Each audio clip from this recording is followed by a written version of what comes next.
Hello, everyone. It's Marcia Baker with Sermon Sketchnote Boss, and welcome to part 3 of visual prayers.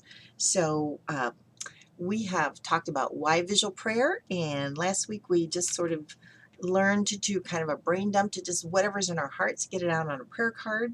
So, for this series, what you need is either paper but I'm going to use some index cards. Well, actually, today I'm going to show you some do my demonstration in my journal, but I have lots of examples of some index cards. So either I have some that are just 3 by 5 all the way up to 5 by 7. So I'll kind of show you the cards, but today we're focusing on either using one verse and praying that verse over multiple people, or praying for one person and maybe praying one thing for that person or multiple things. And then I just want to show you um, maybe a way to really bless somebody or reach out to somebody. So it's a very kind of subtle way to just show somebody that you're really thinking about them and praying for them, but you're not in your face thumping on the Bible. So maybe somebody that's unsure, going through a tough time. I promise this is going to totally bless them. So Pat Meyer, she is a one of the founders of Visual Faith Ministries, did this card for me, and oh my gosh, I'm going to like treasure this card forever. I was so overwhelmed and wowed that she took the time to make me this card and pray over. I mean, she didn't just make me this card. She prayed 2 Thessalonians 3:16. Now may the Lord of peace himself give you peace at all times and in every way. So, oh my gosh, just praying peace over me. Oh, isn't that a great verse? So, 2 Thessalonians 3:16, that is a verse to pray over somebody. So, that was just amazing. So, I will treasure this card forever. So, there are times that maybe if you're praying for somebody and then you give them that card, you know, maybe you're just planting a seed, and that'll open the door up for the Lord to do more things in their lives. So I'm going to actually do a demonstration today. So I'm going to, you just need an index card, or just maybe if you just want to practice, just a piece of paper. So I'm going to use a Sharpie pen. I've used a ruler, pencil, and then I also have a little ink spritz bottle, and I'll put the link in. Also, this one might be dry, so maybe not be using this one. So these are great little misters, and so I will put the link um, in the post. So anyway, I've got a couple other colors, but it's just a crazy easy way to add some color. So to start with, so here are just some cards that I'm going to keep in my own personal stack, and I'm probably going to eventually put a ring. I use a book ring. So a book ring, right? One of these, right? They open this way, right? Okay, so just use a book ring and put in a 3-hole punch, and then that way I can keep all my cards. So this isn't a card I'm going to give somebody. So these are just a couple that I'm praying over that are just want to pursue their art full time, and they're both so talented, this lovely artist, but it is a tough way to make a living, and so I'm just praying that the Lord blesses them abundantly. I know that a lot of you know Elena Joy, who is over at Bible Journeying for Non-Artists and see the Happy Unconventional Life. So she's just had some big challenges lately, of just moving and had a death in the family and just a lot of transition. So I've been praying for her. Let's see. Then here's another one where just pray for my brother, because he's just had a lot of health challenges this year, and so I just praying that that the Lord will restore him.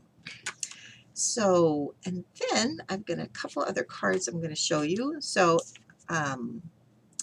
let's see. I know y'all know Connie Denninger, and so this is a card that I did for her granddaughter Hadley, who was just really, really sick. She's 11 months old, I guess 12 months now, and just really sick, and they weren't sure what was wrong, and so we were all prayer warriors, and so I decided to do her name, and her name means a field of heather, so I drew the heather plant, and then I just used watercolor background to do that, and and then I sent this on to Connie.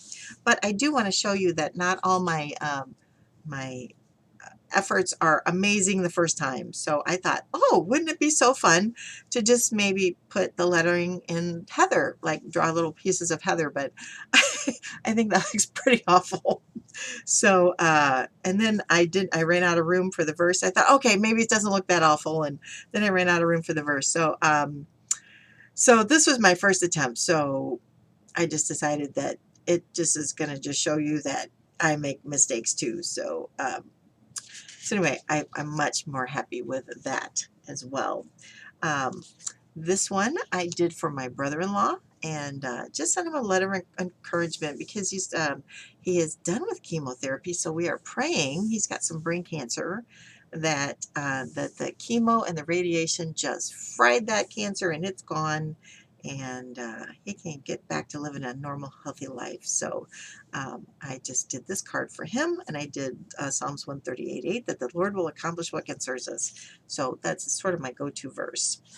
And then this card I did for Valerie Matthias, who is also a visual faith coach. And so I did her name, and then I did a verse for her.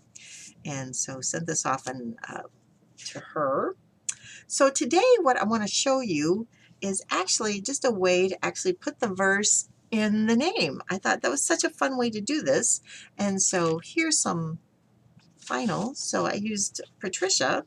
So here's a final one, and then kind of made some copies. So this is just a blank one I did, and then this is one with the ink spritz. You can see it's got some color to it. And then this is another one I did with just the ink spritz. So and I used the same, the Lord will accomplish what concerns us, Psalm 138:8. And his love is everlasting, if you have room for that. So basically what we're going to do is I'm just going to use Marcia as our example today. And so basically on the straight part of the line, we're going to write the verse. And so you see I didn't use anything for the S, right? And so what I did is I used my ruler, from here ruler, and I just went ahead across the page and I just made 8 inches, right? So if you don't know how to center a word, then that's what we're going to do today. And then we're going to show you how to actually write the verse in. So I did 8 inches. I found the middle part is 4. So, so there's my middle line. I could actually draw a line, except I'm not going to because Marcia is, let's count. 1, 2, 3, 4, 5, 6, 6 letters. So half of 6 is 3. So the middle part is going to be right there. So I don't really want a line right there. So I'm just going to know that I'm going to start the S-H-A on one side. And so I'm going to do this in pencil first. So then I can go back. And I made it 3 inches. So let's look at, and so this is a 5x7 index card. And so this is also 3 inches. And so what I did with the 5x7 is I came down 1 inch and I just drew a border, inch border around it, and then that left me the frame to put the name in. And so Patricia, 1, 2, 3, 4, 5, 6, 7, 8. So again, 1, 2, 3, 4. So the middle is going to be between the R and the I. Okay, so when we center things, so hopefully I'm not going to misspell my name. So the M-A-R is going to here. So I'm going to write the S-H-A here and then go backwards and write the R, the A, and the M. Okay, then I'm going to do it in pencil. Right, so if I mess up, it's okay. And if I go below the line, it's all right. All right, and then there's my H. So actually, here's my A. I'm going to assume that we're going to cut off here. This is the end of the paper. So I'm going to go ahead and do the A, and that's going to make me do a very skinny H. Actually, I probably can make that a little bit bigger. So that's why pencil's good first, right? And I am going to leave my middle line here for just a second because I can't decide, should I go low, should I go high? I will have to decide. All right, so I'm just going to decide, and I'm going to go low. So I decided I'm going to go low because that sort of makes a difference of where I put the R. Right, so I'm going to go low. So that's where my R's got to end. So there's that. And again, if you have room, you can definitely go. I know it's kind of hard to see. That's better. Okay, so I have to do the M. All right. and I have to squeeze an A in there, right? But this is the way that we center our letters, and then I'm going to come down here for the M, and there we have Marcia. So now I am going to write in Sharpie, right? I'm going to make sure that it's permanent because that's the last thing you want to do is have your letters run. So I am probably going to go back and make that bold, but I'm going to just start and just make that little T right there, right like that, okay? And then I'm going to write, and I'm going to just, I've been practicing to write. I decided I really like the way architects write, all in caps. So the Lord will accomplish, and it's fine, so accomplish isn't going to fit on there. A-C-C-O-M, and I'm going to just go ahead and start the next letter, all right? And I'm going to just do it on this P-L-I-S-H. What concerns us? Well, I didn't spell that right. Well, how about that? So fortunately, I probably would get some white out, some white pens, or, you know, I could, you know what? If I don't have that, I'm just going to draw a little heart. See? So I'm not perfect, and we all mess up. So, and maybe I'm going to just do a little heart. I don't know. So I'll go back and fix that later. Anyway, so concerns us, his love is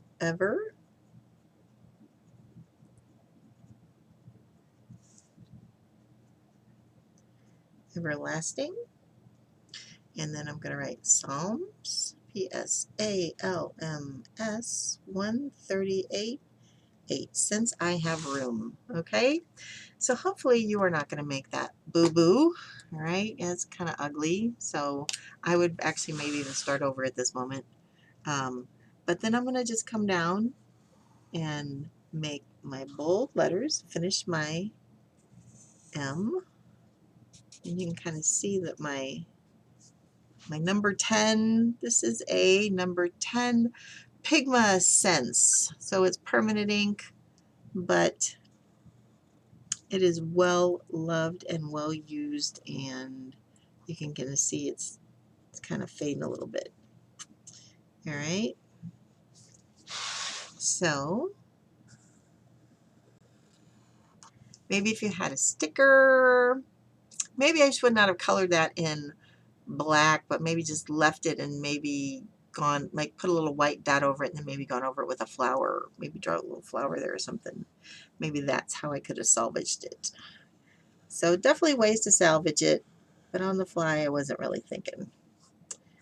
All right, and then I'm just going to go back and fill in these letters, straight lines of these letters, and I often like to have my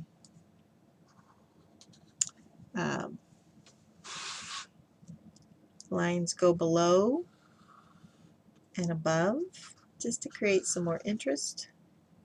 All right, so that is just making me sad with that line there. Let's see if we can, so maybe, there we go. This is my Faber-Castell, and it's called a Pitt Artist Pen Bull Nib 1.5. So that, I will put that in the links as well. And anyway, I just like a little bit bolder pen, and these are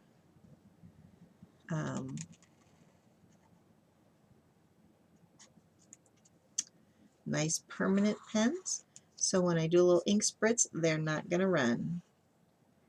All right, so ink spritz, you do not need to go out and buy ink, right? You could just use watercolor and put them in a little spritzer bottle. So I have this bottle, which I think I got at the dollar store, right? And so I just put a couple of drops of ink in the bottom, but you could do the same with watercolor. And then All right. Okay, so that one isn't going to, oh, there it goes. So you can just see it's a fun way to add a little color. All right. And then I have these little mister bottles. So I think this one might be dry. Yep, that one's dry. So let's try orange. See how this one works. So maybe not the best color combination, but it's fun. And then you're done. And actually, I might want to spritz first because it kind of went over my letters. So maybe on second thought, I would have spritz first, and then, all right, and when this dries, I will probably go back over my letters and make sure that the name comes out on top. So, but then I would cut this off and then put it in an envelope or go deliver it, and just, so if I knew somebody else named Marcia, I would give this to them. Anyway, so this is a great way to bless people. So go out and bless people, and then just post this week on what you did, how it worked, what their reaction was, what your reaction was. How did you enjoy doing this? Any questions you have, what problems you ran into, just the reaction of the people when you gave them this card. I would just love to hear all of that. All right. Thanks for part 3, and I will see you next week of part 4, where we're going to go on a prayer walk.